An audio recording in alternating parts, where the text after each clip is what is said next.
días, hermano. La primera vez que estoy aquí en esta iglesia. ¿Cuántos años llevan ustedes aquí?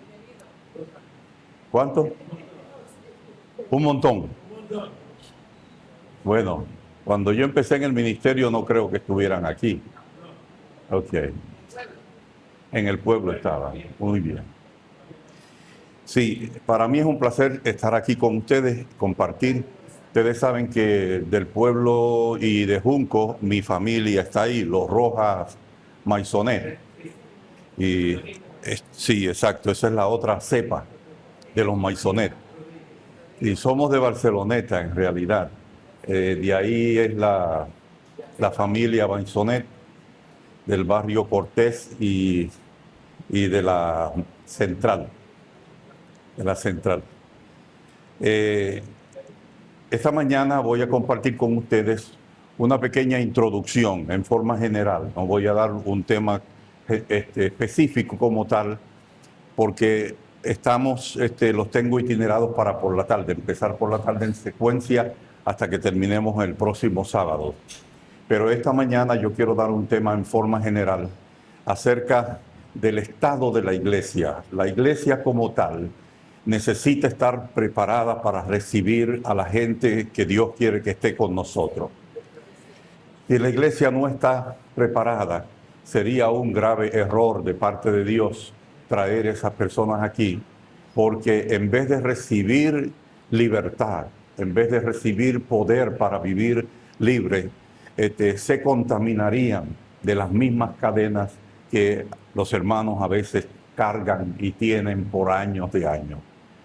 Esta mañana vamos a ir poquito a poco sobre este tema y vamos a hablar sobre la libertad, cómo Dios quiere que nosotros nos comportemos, nuestra conducta. Tomás, Dios te bendiga, y Nidia, los recuerdos de la campaña de San Lorenzo, ¿verdad? ¿Ustedes estuvieron en la campaña de San Lorenzo? El hermano Tomás. ¿Ah? Creo que fueron un día por allá a la iglesia de San Lorenzo cuando yo estaba dando la campaña, una noche o algo así. No sé si me confundo.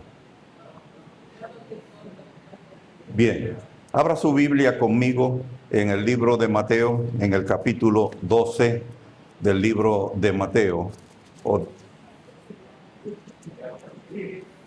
Capítulo 12 del Evangelio de Mateo. Y vamos a leer desde los versículos 22 hasta los versículos 32. Yo no voy a leer todo completo, pero sí quiero leer algunas cosas que están aquí claras. Jesús fue acusado muchas veces de ser un charlatán, de ser un mentiroso, de ser un teólogo falso, de ser un profeta equivocado. Jesús fue acusado de toda clase de acusaciones que usted no se imagina. Le perseguía el estigma de ser un hijo ilegítimo. Le perseguía ese estigma. Y Jesús tuvo que luchar con muchas malos testimonios, con muchas mentiras, falsedades y calumnias que tuvo que luchar durante esos 3 años. Su ministerio nunca se detuvo. En algunos momentos hubo tristeza, hubo llanto en él, se alejaba entonces a orar y a buscar la presencia de Dios. Esto es bien importante. Cuando la crisis aparece en la vida de los hijos de Dios, muchos de nosotros nos sentamos como Elías a llorar o nos escondemos en una cueva deprimidos a llorar porque no se nos ha dado lo que nosotros queremos. Pero en el caso de Jesús, cada vez que Jesús se deprimía, porque se deprimió, la última depresión de él fue en el Getsemaní, Jesús se apartaba a orar y a buscar el consuelo de Dios. La oración es poderosa. La oración que tiene la soledad como compañía, donde usted se tira sobre su cama, sobre el suelo, sobre el sofá de la casa, en soledad, y usted llora, grita delante del Señor, y se angustia y le presenta a Dios, le deja a Dios caer la angustia suya, siendo honesto, honesta y diciéndole al Señor, me siento que mi fe me falta, me siento que estoy confundida, que estoy confundido, no tengo pensamientos, me siento lejos de ti, no siento tu presencia. Hay que ser honesto con Dios.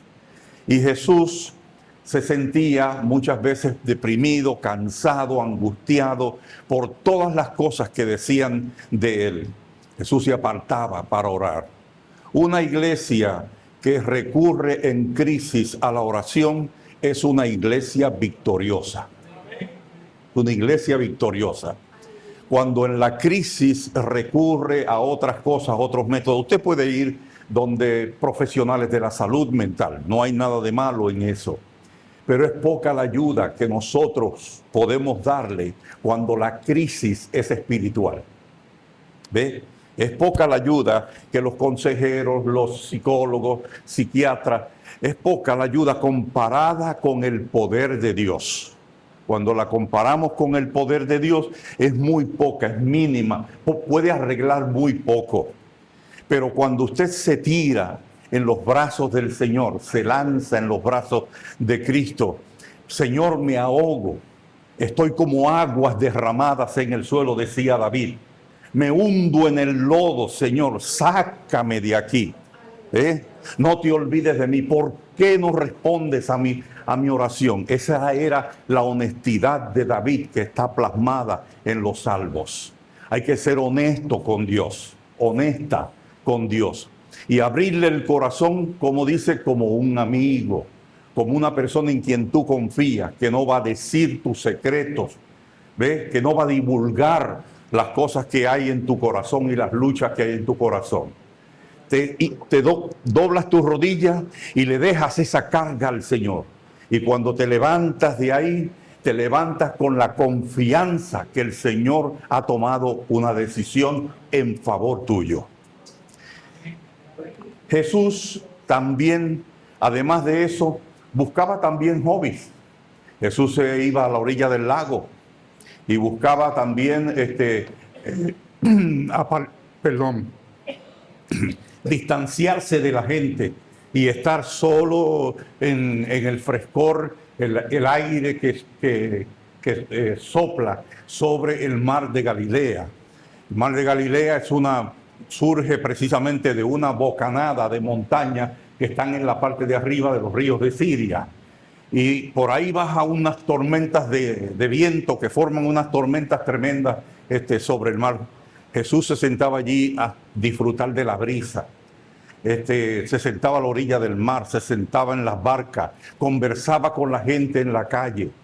A veces usted, cuando tiene crisis, no se encierre en su casa, salga, converse con alguien, hágale un favor a alguien para que usted vea que dentro de ese altruismo, dentro de esa empatía, usted va a encontrar sanidad para su alma. Jesús hacía eso, Jesús compartía con la gente, veía a la gente sufrir y no le pedía permiso para hacerle un bien. Encontró un paralítico y le dijo, ¿quieres ser sano? No tengo quien me empuje. Le dijo Jesús, no, yo no vine a empujarte, yo vine a levantarte. Y le dijo, toma tu lecho, vete a tu casa, vamos. Vete de aquí. 38 años era que llevaba. 38 años paralítico en aquella lugar allí comía, dormía, hacía sus necesidades, todo en ese lugar. Jesús no pedía permiso para hacer el bien. Iba de camino hacia la ciudad de Naín y se encontró con un entierro. Y por el camino vio llorando a la madre, se entera de que ese era el único hijo que ella tenía. Era viuda, por lo tanto, acababa de perder su seguro social. Porque para quedarse sola una mujer en esa cultura era muy triste. Y Jesús, sin pedirle permiso a nadie, tomó al mancebo, lo levantó y se lo devolvió a su madre. Y le devolvió a ella su seguridad social. Jesús se ocupa de nuestras tristezas, se ocupa de nuestras necesidades. Jesús se ocupa de lo que nosotros somos y de lo que nos falta a nosotros. Se ocupa de hacernos crecer en lo que somos y se ocupa de vaciarnos de lo que no debemos ser. Él está construyendo en nuestra vida. Eso es lo que Pablo dice, que el que comenzó en vosotros la buena obra, a su debido tiempo la terminará. O sea, usted es obra del Señor. Usted está en las manos del alfarero y Él está dándole forma, dándole forma. Muchas veces esas crisis que vienen, que transforman, ¿ve? No las queremos, sentimos miedo, sentimos temor, no queremos aceptarlas porque ¿quién le gusta sufrir? Nadie le gusta sufrir, le huimos, pero hay que esperar. Espera en el Señor y Él hará. Espera en el Señor y Él enderezará tus veredas. Espera en Él calmadamente. El año pasado, nosotros pasamos, mi familia y yo tengo 2 hijas y 2 hijos. Y el hijo más pequeño mío, Josué, se casó con la hija del hermano Julito Gandía, Melissa. Y formaron un matrimonio precioso. Melissa era una niña hermosísima. Y formaron un matrimonio precioso. Tienen 2 hijos, una niña y un varón. Se veían todo el tiempo juntos, todo el tiempo, eso andaban todo el tiempo juntos. Esos 4 caminaban para donde quiera, les encantaba andar paseando por diferentes lugares.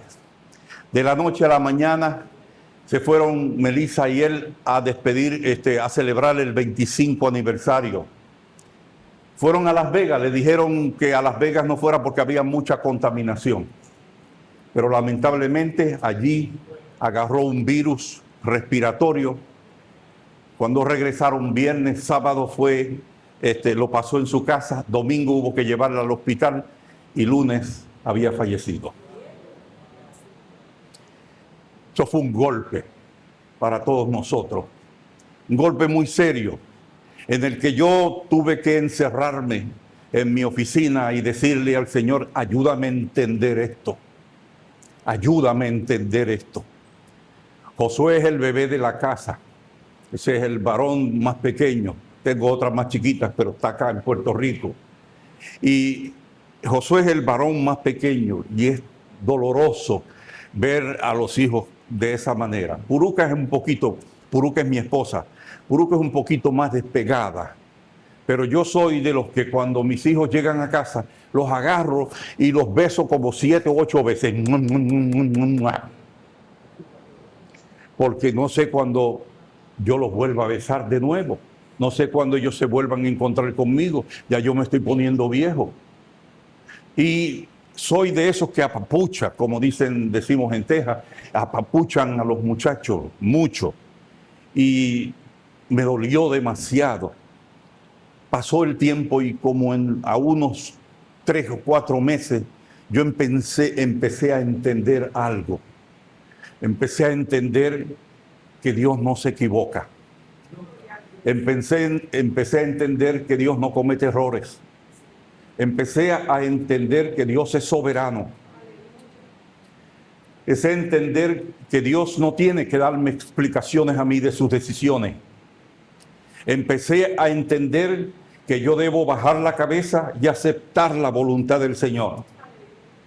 Y por más dolorosa que sea, Dios no me prohíbe a mí llorar, gritar y pataletear, porque en realidad no quería separarme de ese ser humano. Cuando el amor es un vínculo, una virtud que nos une de tal manera que cuando eso se da entre 2 seres, el día que eso se rompe algo dentro de ti.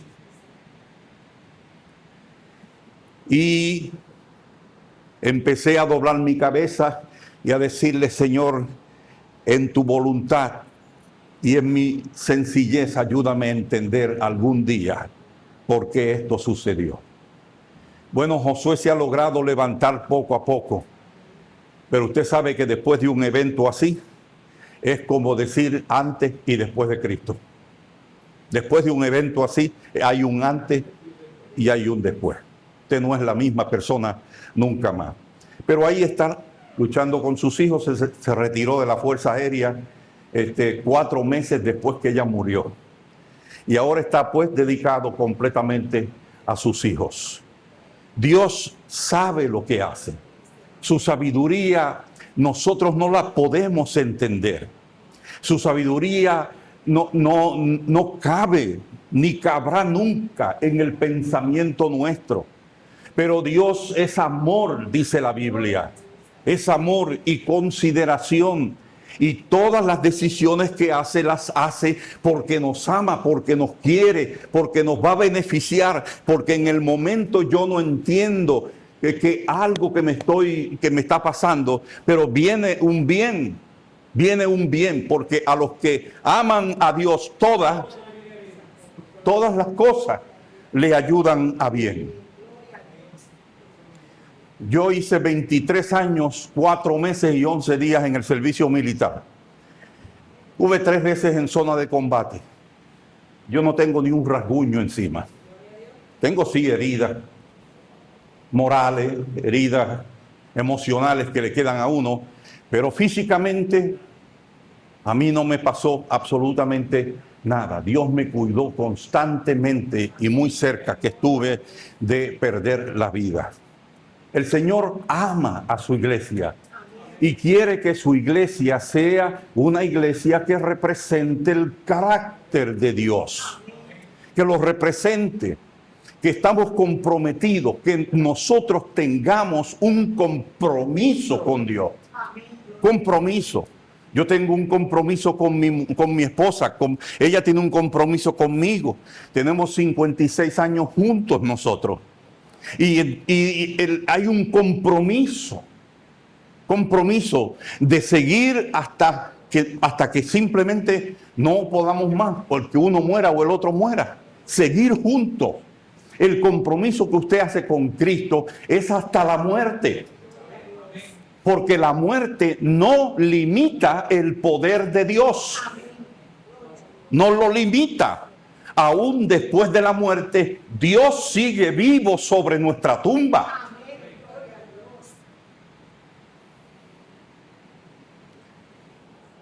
Yo quiero que lea ahora conmigo el capítulo 12 de Mateo, el versículo 22. Entonces le trajeron un endemoniado, ciego y mudo, y Jesús lo sanó. De manera que el ciego y el mudo pudo ver y pudo ¿qué? Así de sencillo. Yo me imagino el escándalo que se formó en ese lugar allí. Y toda la gente quedó ¿qué? Atónita, no asombrada. Quedaron en shock. Y decían, ¿será este el hijo de David, el heredero del trono? Sí lo era, porque Nataniel dijo al principio, tú eres el rey de Israel. Lo señaló y lo colocó en el trono. Esa fue la primera inauguración de Jesús como rey de reyes y señor de señores. Y entonces le dice, Padre, pero al oírlo, los fariseos dijeron, este echa a los demonios por Beelzebú, príncipe de los demonios. Este tiene un pacto con el diablo. Eso fue lo que dijeron. Y como Jesús conocía sus pensamientos, les dijo, todo reino dividido contra sí mismo queda desolado. Y toda ciudad o casa dividida contra sí misma no puede subsistir. Si Satanás echa a Satanás, contra sí mismo estaría dividido. ¿Cómo subsistiría su reino? ¿Cómo va a permanecer su reino si entre ellos mismos se están peleando? Si entre ellos mismos uno agarra una cosa y el otro se la quita. No, él sabe lo que es unidad. Él estuvo en el cielo y sabe lo que es trabajar unidos y por jerarquía. Sabe lo que es dar órdenes y mantener a la gente bajo órdenes. Le preguntaron una vez a la señora White que ella creía de Satanás porque decían que ella no hablaba mal de nadie. Y para probarla, le dijeron que ella creía de Satanás. Y ella le dijo, debemos imitarlo. Él es persistente en lo suyo y nosotros debemos ser persistentes en lo nuestro.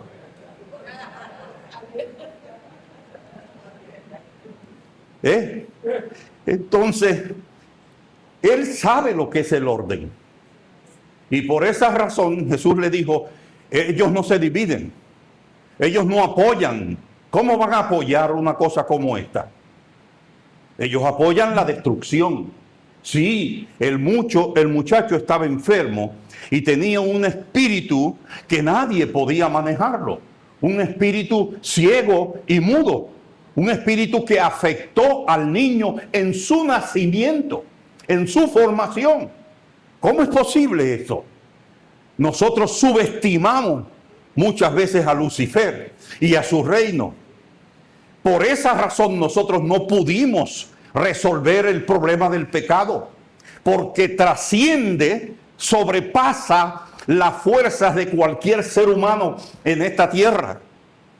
No hay forma humana que nosotros podamos utilizar para vencer el pecado. Tiene que ser a través del poder de Dios. Y ese poder viene a través del Espíritu Santo. Cristo es el que tiene el poder. Dice, destruyó al que tenía el imperio de la muerte. Lo destruyó. Destruir es destruir. ¿Usted vio cómo quedaron los edificios de Venezuela? Destruir.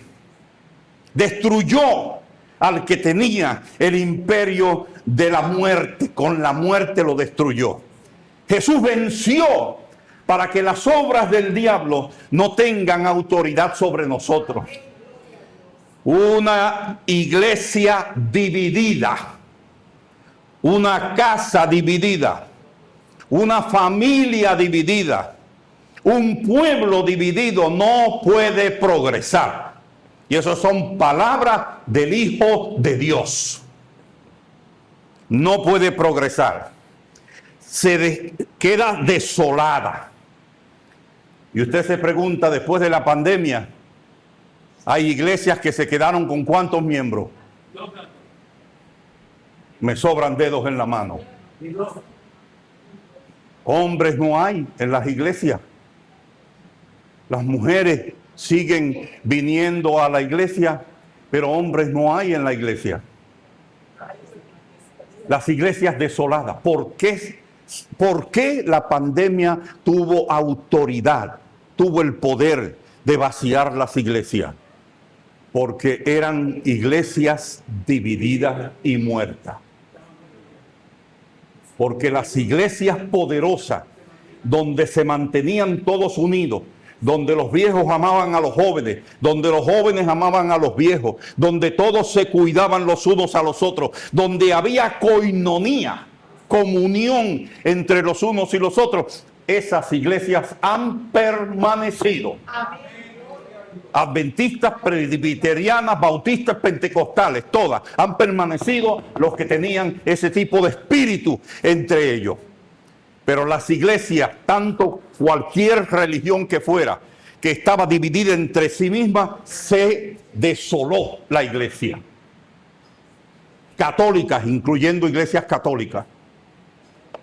Ahora, una iglesia tiene que estar unida. Y unida no es que todo el mundo va a pensar como yo. Unida no es que todo el mundo piensa como el primer anciano. Porque muchas veces los primeros ancianos quieren que todo el mundo piense como ellos piensan. O la directora de escuela sabática. O el director de diácono. Quiere que todo el mundo ande derechito con el mismo uniforme, como se sienta como ellos también. Yo llegué a una iglesia en mi juventud, estaba medio pelú, el pelo me cubría las orejas, y el anciano me dijo, pastor, usted no puede predicar aquí. Y yo, ¿cómo fue? ¿Y por qué no puedo predicar? Es que usted tiene el pelo muy largo. Y la Biblia dice que es deshonroso al hombre dejarse criar el cabello.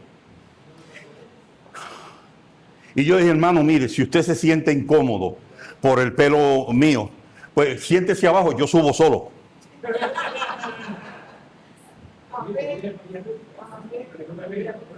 ¿Cómo usted me va a decir a mí que el pelo afecta la espiritualidad de una persona?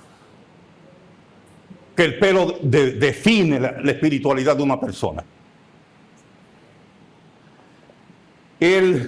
Nosotros estamos anclados en cosas superficiales y nos estamos distrayendo de cosas superficiales cuando en realidad los problemas, nuestros miembros de iglesia se pudren y se mueren en sus problemas y en sus crisis. Y no somos capaces de darnos cuenta de cuál es el dolor que tiene ese joven, cuál es el dolor que tiene esa hermana, cuál es la confusión, por qué viene a la iglesia con tristeza, por qué falta o por qué viene constantemente pero no toma parte. La conducta de las personas responde a una causa, responde a algo que está pasando dentro de esas personas. Jesús le dijo, ustedes han cometido el error más grande al acusarme de que yo tengo pacto con Satanás. Le dijo Jesús. Y si yo echo los demonios por Beelzebú, ¿por quién lo echan vuestros hijos? En el futuro le estaba hablando. Por tanto, ellos serán vuestros jueces. Pero si yo echo los demonios por el Espíritu de Dios, entonces ciertamente el reino de Dios ha llegado a vosotros. El Señor Jesús estaba allí entre ellos, el Hijo de Dios, el reino de Dios, el Rey de los Reyes estaba allí y ellos no lo podían reconocer por las divisiones y las tensiones que habían entre ellos. Entre ellos mismos, fariseos, no se querían. Entre ellos mismos. Usted ha oído un refrán que dice en Puerto Rico, ellos son blancos y se entienden. Ese refrán, eso era del tiempo de España, cuando el racismo era terrible aquí. Pero si yo echo los demonios por el Espíritu de Dios, entonces ciertamente el reino de Dios ha llegado a vosotros. Porque ¿cómo puede alguno entrar en casa del hombre fuerte y saquear sus bienes si primero no ata al fuerte? Y Jesús estaba atado. Jesús está hablando de sí mismo. El hombre fuerte era Jesús, entonces saqueará su casa. El que no es conmigo, contra mí es. Y el que conmigo no junta, desparrama. Cuídese en la iglesia. Cuídese en la iglesia de no sacar a nadie de la fila de la iglesia. Por su terquedad, por sus convicciones personales, por sus preferencias, por su teología elemental y no sé cuántas otras cosas. Cuídese de no ser piedra de tropiezo para nadie, porque Dios le va a pedir cuenta a usted de ese pequeñito que empezó a crecer y usted lo cortó. Dios le va a pedir cuenta.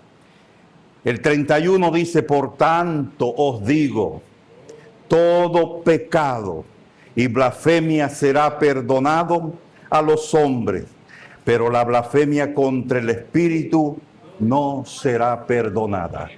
¿Cuál es la blasfemia contra el Espíritu de la que Jesús habla aquí? Jesús habla aquí de decir que la obra que estamos haciendo es del diablo. Que la obra que ese muchacho está haciendo, por ejemplo, los peloteros aquí, que la obra que esos peloteros están haciendo jugando con otros, que hablan malísimo y yo no sé cuántas otras cosas más, si es que juegan con equipos no adventistas, no es correcto, eso no es de cristiano. Cuidado con eso, porque el Espíritu de Dios no tiene límites. Y cuando toca, nos puso en el mundo para alumbrar, no nos pone debajo del almud, nos pone en la cabeza para que nosotros alumbremos. ¿eh? Tenemos que buscar la forma de participar en las actividades de la comunidad, en las actividades del pueblo, en las actividades de la política, en las actividades de todas las cosas. Nosotros tenemos que envolvernos porque somos luz, pero nos hemos apartado diciendo no nos podemos mezclar con esa gente. Y a la misma vez usted está diciendo que lo que Dios le dijo que se mezclara no es de Dios. Y si no es de Dios, ¿de quién es? Pues usted está cometiendo un pecado aquí muy serio.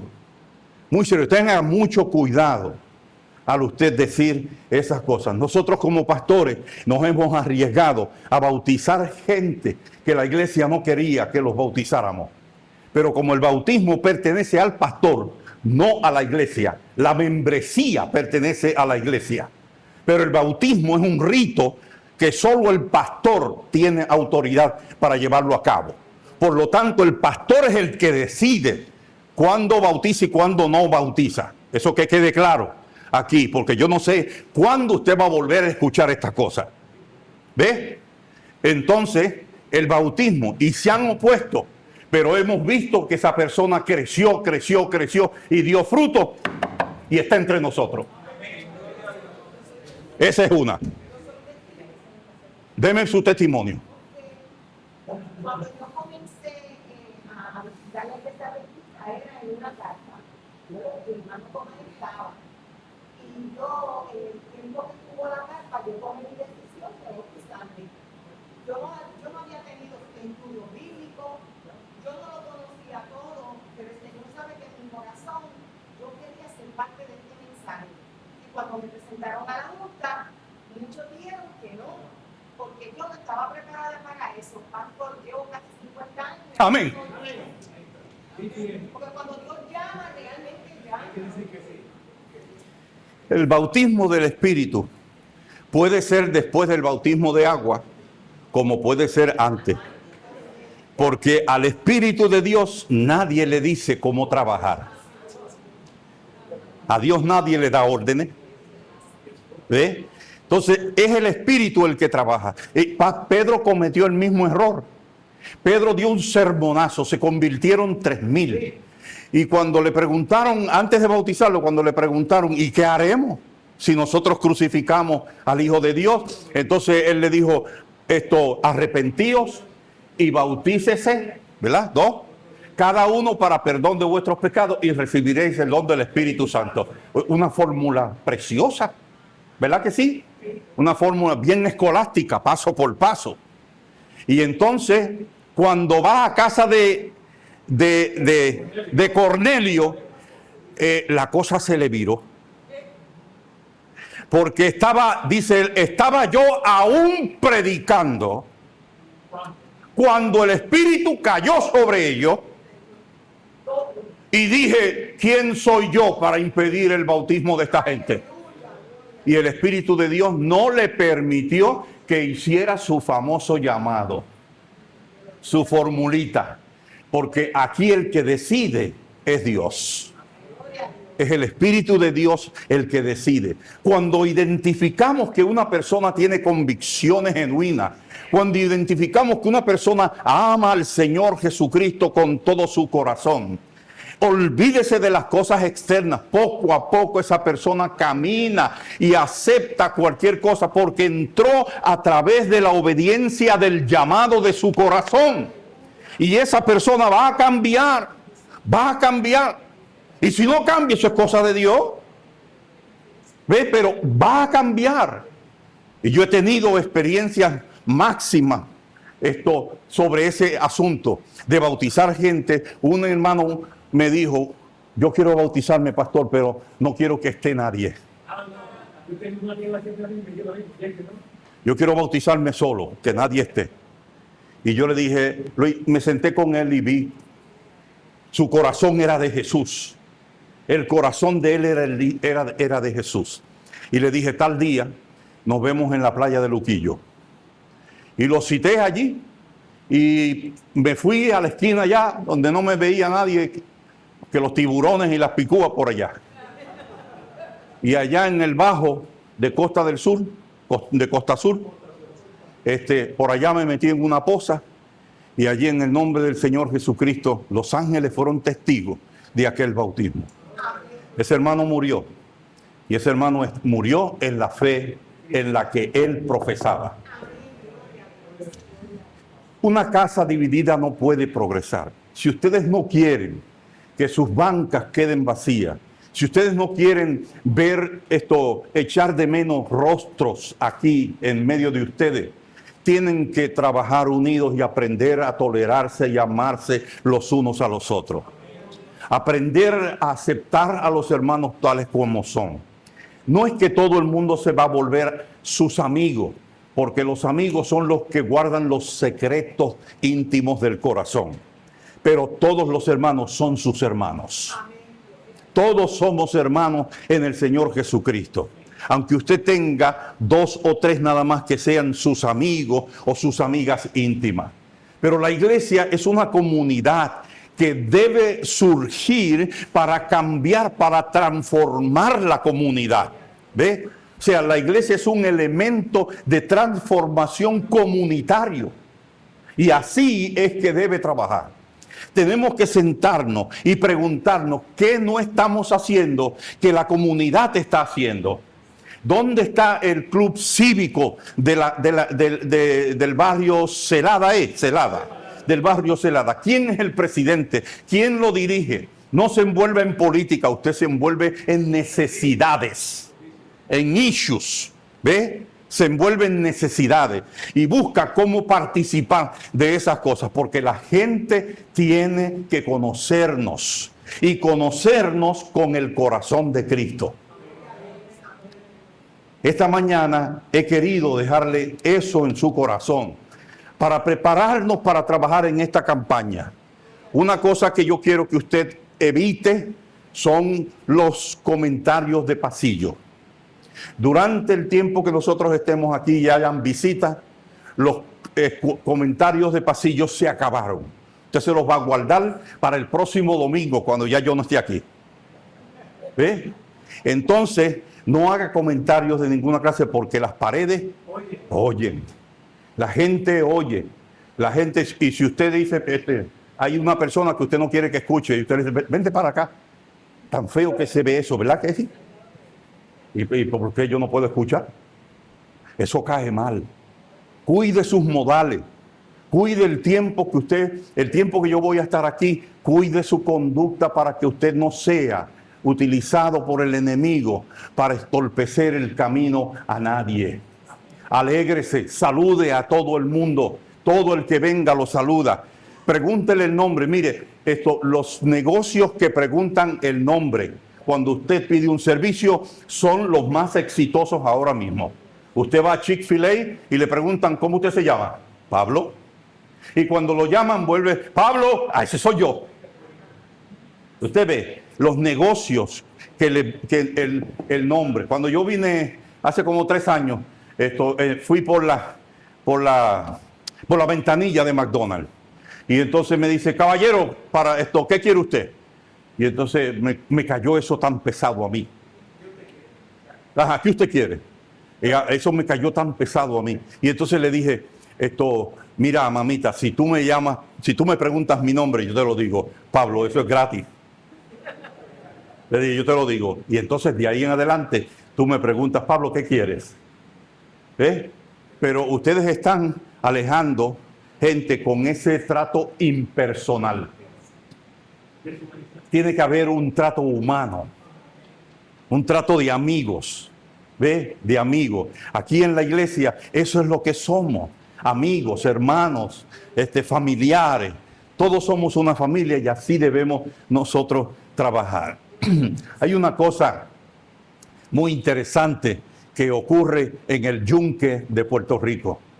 En el Yunque de Puerto Rico hay unas cotorritas, ¿verdad que sí? Esas cotorritas están escasas. No hay muchas. Y ahora que se mudaron las serpientes de otros países, se mudaron para acá, pues las cosas se han puesto peor todavía porque algunas de ellas pequeñas, pues llegan hasta los nidos y se comen los huevos de las cotorritas. Esas cotorritas se casan hasta que se mueren. Y no se separan nunca. Siempre están unidas, siempre vuelan juntas, siempre están juntas. Cuando una muere, la otra queda sola y es muy difícil conseguirle pareja. A veces se le consigue, pero si no, muere de soledad y de tristeza.